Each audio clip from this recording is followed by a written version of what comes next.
Hello, dear viewers. So I wanted to take my time and make the second time I talk in a video in the last year special, but... So yeah, I gotta rush this a little considering this could be lost in unused knowledge soon, especially if you're the type to peruse the Nexus Mods page like a coward. So, let's get into this.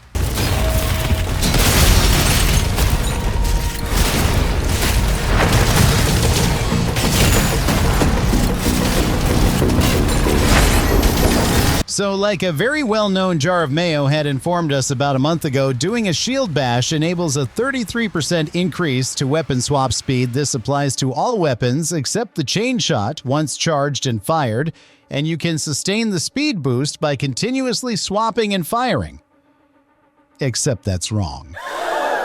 You see, for those who paid attention to the prior clip, what I'm about to say will be evident. See, while that is true for the most part, what has been omitted, or rather gone unfound, is that you can sustain the boost not just by continuously swapping. As I found, the boost can be carried by any automatic weapon during their firing cycles. This applies to the Skull Crushers, the Cycler, the Accelerator, the Shredder, and most importantly, the Grenade Launcher. And before I demonstrate this tech that I've officially dubbed as Carry Fire, let me lead with the fact that all of these techniques are broken by blocking or parrying and poor timing with the shield toss. So if you want to use and maintain these methods after parrying, you'll always need to shield bash again to initiate it. Now let me demonstrate Carry Fire. Now here we initiate shield bash, enabling the weapon swap boost. Then we do a weapon swap, any weapon will do. Here we obviously are using an automatic weapon, and as you see, we have maintained the weapon swap boost.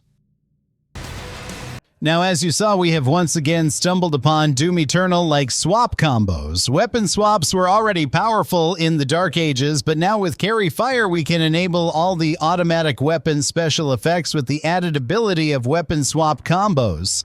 The only weapon exempt from these techniques remains to be the chain shot, unfortunately. Now let's get to my second finding, melee carry, where if you do a single or sometimes even full melee combo set, you can still maintain the weapon boost. Much like the first demonstration, I'll stop the video and explain the steps before, then initiate the full clip.